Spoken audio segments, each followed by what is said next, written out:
Hello friends, आता आपण बघणार आहोत 10 जानेवारीचा शिवा ह्या मालिकेचा एपिसोड रिव्ह्यू.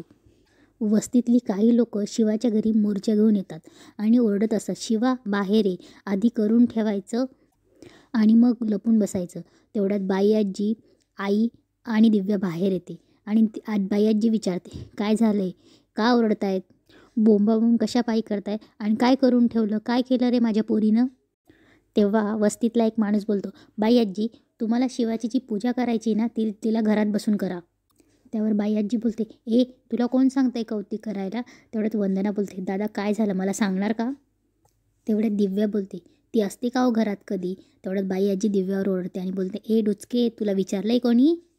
तेव्हा वस्तीतली एक बाई बोलते की तिने आमचं नुकसान केलं. तेव्हा बाई आजी बोलते, कसलं नुकसान, काय नुकसान केलं आहे तिने. मी काही ऐकून घेणार नाही, निघायचं इथून. तेव्हा वंदना बोलते, आई एक मिनटं थांबा ना, काय केलं आहे जरा सांगेल का कोणी तिने. तेव्हा वस्तीतला एक माणूस बोलतो, अहो तिने मारामारी केली, याला उचलून इकडे फेक, त्याला उचलून इकडे फेक. अहो या मारामारीमध्ये आमचं किती नुकसान झालं आहे, ते नुकसान तुम्ही भरून देणार आहे का. त्यावर बाई आजी बोलते, कसलं नुकसान झालं आहे रे तुझं, सुकडा बोंबील. त्यावर बाई आजी बोलते, अरे कोणासाठी करते ती, आपल्या वस्तीतल्या पोरींसाठीच केलं ना. त्यावर एक बाई बोलते, तिने काय विडा उचलला आहे का. त्यावर बाई आजी बोलते, विडा उचलला आहे का काय म्हणजे.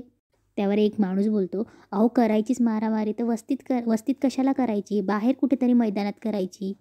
अहो अजय देवगणचे फायटिंगचे सिनेमे बघून तशीच फायटिंग करायला बघते ही शिवा. त्यावर बाई आजी बोलते, अरे मेल्यांनो, तुम्ही जर मैदानात उतरून जर वाचवलं ना तर माझी पोर कशाला करेल त्या मारामाऱ्या. मैदानात काय करायचे, आपल्या वस्तीतल्या पोरींची कळ काढली की नाही त्या पोरांनी.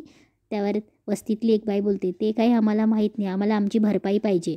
त्यावर ते सगळे बोलतात की आम्हाला आमची नुकसान भरपाई पाहिजे, आम्ही त्याच्याशिवाय जाणार नाही. त्यावर बाई आजी बोलते, देत नाही, जा काय करायचं ते करून घ्या. त्यावर वंदना बोलते, आई जरा थांबा थांबा तुम्ही, मी तुम्हाला पैसा देते. त्यावर बाई आजी बोलते, वंदे, कैलासने काय झाड लावले काय, तू यांना पैसे देतेस ते.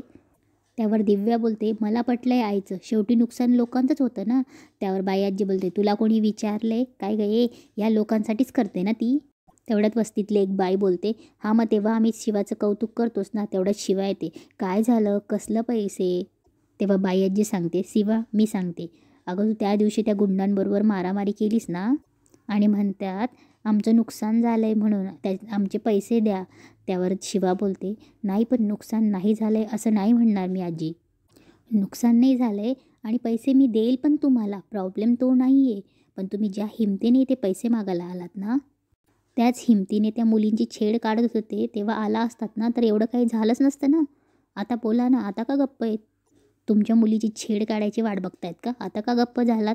तेवढ्यात बाई आजी बोलते, आता बोला ना, माना का खाली घातल्यात. त्यामुळे तेवढ्यात वंदना आतमधून येते आणि बोलते, हे घ्या तुमचे पैसे आणि कमी असतील तर मी देते तुम्हाला. तेवढ्यात शिवा बोलते, आई जरा थांब, नुकसान ना गुंडांनी पण एक गोष्ट लक्षात ठेवायची, तुम्ही ज्या हिमतीने इथे आला आहेत ना त्याच हिमतीने त्या गुंडांच्या सामोरे जायचं नाही. तुम्ही बसा शांत, पण उद्या उठून जर ते वस्तीतल्या माझ्या बहिणींची कोणी छेड काढायला आलं ना तर ही शिवा शांत नाही बसणार. आणि शिवा हात जोडून बोलते, या तुम्ही आता. त्यावर बाई आजी पण बोलते, निघा, आणि सगळे निघून जातात तिथून. तेव्हा शिवा घरात जायला लागते. तेवढ्यात आई तिला आवाज देते, शिवानी, हे लोक मुकाट्याने निघून गेले याचा अर्थ असा नाही की तू बरोबर वागतेस, ते तू जे वागतेस ना ते चुकीचं वागते. आज लोक दारात आले आपल्याशी भांडायला, काय चाललंय ग तुझं, का आलीस तू इथे, का आलीस ते घर सोडून. तेवढ्यात दिव्या बोलते, सोडून नाही, हकललंय तिला. तेवढ्यात बाई आजी बोलते, तरी म्हणलं चिचुंद्री कशी मध्ये बोलली नाही. बाई आजी बोलते, तुला विचारलं, आणि शिवा करते जे काही ह्या लोकांसाठीच करते ना. त्यावर वंदना बोलते, काय चुकीचं बोलली ती. तेव्हा शिवा बोलते, पण आई अगं.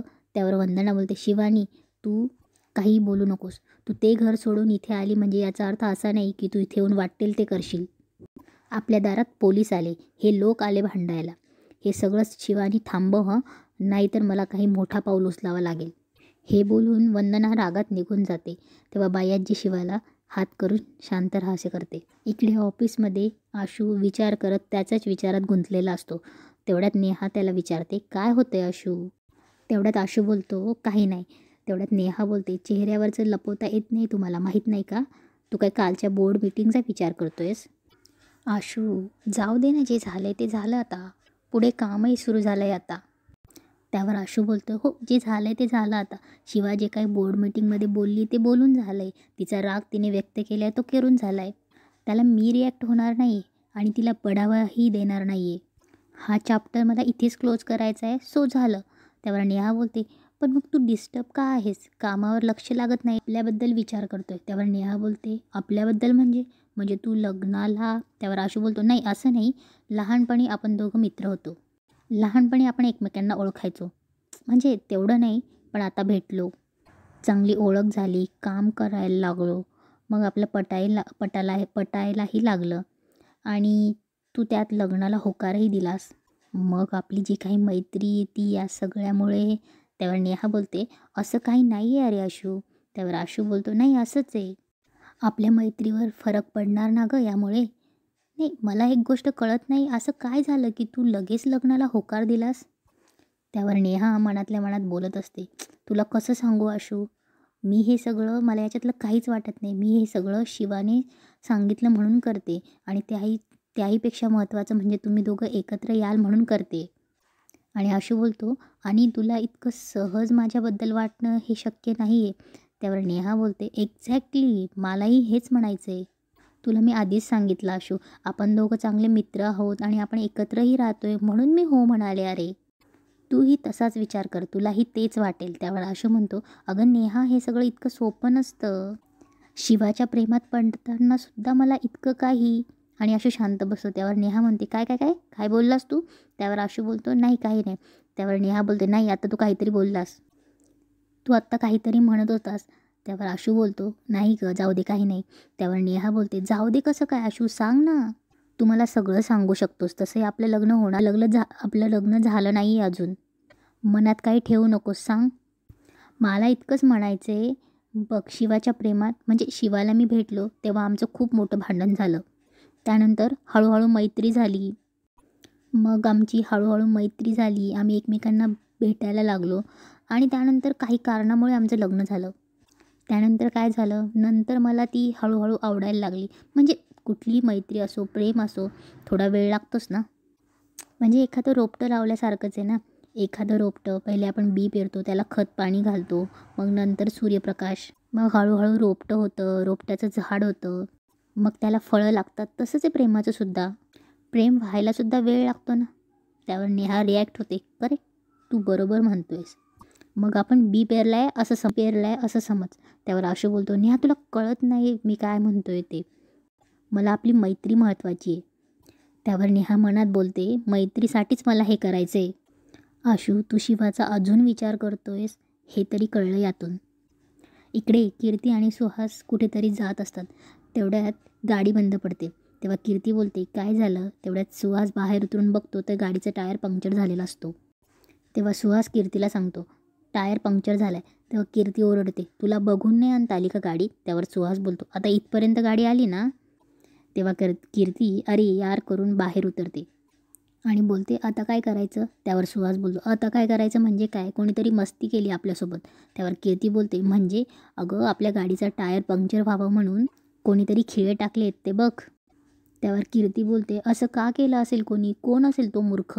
त्यावर सुहास असतो आणि बोलतो, तो मूर्ख मला माहिती असता तर, मला कळलं असतं नाही.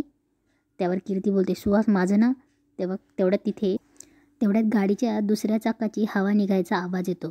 तेवढ्यात सुहास बोलतो, कोण येतो? त्यावर शिवा तिथून उठते आणि बोलते, तो नाही ती. म्हटलं एका टायरची हवा काढून कसं चालेल, म्हणून दुसऱ्या पण टायरची हवा काढली. त्यावर कीर्ती बोलते, तुझी एवढी हिंमत? त्यावर शिवा बोलते, माझी हिंमत कुठे, कसली, कुठपर्यंत तुम्हाला कॅल्क्युलेशन पण नाही कळलं ना. तेव्हा कीर्ती बोलते, आणि तू? त्यावर शिवा बोलते, हां तुम्ही, मी म्हटलं ना तुम्हाला, तुम्ही भारी गोष्ट केली आहे मला माझे कपडे देऊन, असं पॉवर आल्यासारखं वाटतं मला.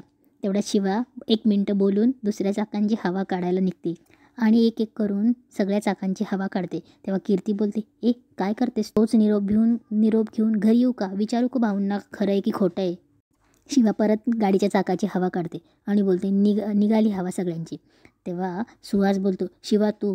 त्यावर शिवा बोलते, तू चूप बस. तेव्हा शिवा बोलते, तुम्हाला आधीच मी सांगितलं आहे माझ्या नादी लागायचं नाही, मी जर तुमच्या नादी लागली तर मी जर तुमच्या आडवी आली ना तर तुम्हाला मागत पडेल हां.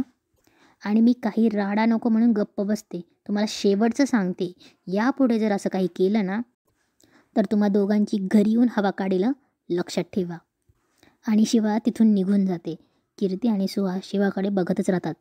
इकडे कीर्ती आणि सुहास किचन बाहेर उभे राहतात. तेवढ्यात उर्मिला काकू येते आणि जेवणाच्या आधी मला तुमच्या सर्वांसोबत एक गोष्ट बोलायची आहे. जेवणाच्या आधी तो होकार दिला तर तुम्ही सगळे या लग्नाच्या तयारीमध्ये सहभागी होणार, ठीक आहे ना? काय उर्मिला, जर ते दोघंच या लग्नाला तयार असतील तरी तुम्ही हरकत घेणार आहे का? ठरलं तर मग जर आशूने या लग्नाला होकार दिला तर तुम्ही सगळे या लग्नाच्या तयारीत सहभागी व्हाल. चला जेवायला घेते. इकडे गॅरेजमध्ये नेहा आणि शिवा एकमेकांची गप्पा मारत असतात. तेव्हा शिवा बोलते, एवढं बोलला आशू माझ्याबद्दल. त्यावर नेहा बोलते, हो अगं, तो तुझ्या प्रेमात कसा पडला, कशी तू त्याला आवडायला लागली, ते सगळं खूप छान सांगत होता. आणि मला ना आता खात्री पडली की त्याच्या मनात ना तुझ्याबद्दल खूप प्रेम आहे हं. त्यावर शिवा बोलते, हे मला माहीत होतं आधीपासून. त्यावर नेहा बोलते, हो पण एक प्रॉब्लेम आहे हं. त्यावर शिवा बोलते, काय? आशू नाराज आहे तुझ्यावर, त्यासाठी काहीतरी करायला पाहिजे. त्यावर शिवा बोलते, होईल गं, सगळं होईल. त्यावर नेहा बोलते, हे असं म्हणून फायदा नाही हं. इथे माझ्या घरचे आणि आशूचे घरचे लग्नाची तारीख काढायला लागले आहेत आणि आपल्याला काहीही करून आशूचं मन वळवायला पाहिजे. तेव्हा शिवा हसते आणि बोलते, माझ्याकडे एक भारी आयडिया आहे. त्यावर नेहा पण बोलते, माझ्याकडे पण एक आयडिया आहे. त्यावर शिवा बोलते, काय? त्यावर नेहा बोलते, नाही माझी नको, तुझी आयडिया, कारण तुझी आयडिया ना लवकर वर्कआउट होते. आणि शिवा तिचा सगळा प्लॅन नेहाला सांगते आणि त्या दोघी हसत असतात एकमेकांकडे बघून आणि त्यांना खूप आनंद होतो. इकडे गॅरेजमध्ये सगळी पाना गँग हिशोब करत असते आणि एकमेकांची वादावाद घालत असते मजाकमध्ये. तेवढ्यात शिवा तिथे येते. तेव्हा तिला विचारतात सगळे, शिवा तू आत्ता एवढ्या लेट? त्यावर शिवा बोलते, काय म्हणजे मी काय इथे यायला नको? मी जाऊ का? त्यावर स्टेफनी बोलते, नाही ना शिवा, थांब ना. त्यावर शिवा बोलते, तुमच्या तर. त्यावर डिप्पर बोलतो, शिवा काही मॅटर झाला आहे का? तेव्हा शिवा बोलते, नाही मॅटर असा काही नाही, मला बोलायचं आहे जरा तुमच्याशी. तेव्हा सगळे बोलतात, बोल ना. तेव्हा शिवा म्हणते, तुम्हाला पाहिजे ना मी आणि आशू एकत्र आलेलं. तेव्हा सगळे शिवाला बोलतात, बस का. त्यावर बॅटरी बोलतो, तू फक्त आम्हाला सांग, तुझ्यासाठी आम्ही काय पण करायला तयार आहोत. तेव्हा शिवा बोलते, ठीक आहे तर मग मी सांगते ते ऐका आणि सगळ्यांना इकडे या असं म्हणून सगळ्यांना जवळ करून काहीतरी त्यांचा प्लॅन ती सगळ्यांना सांगत असते. तेव्हा सगळे बोलतात, डन डन डन. त्यावर स्टेपनी पण बोलतो, शिवा तेरे लिए कुछ भी, तू फक्त सांग तू.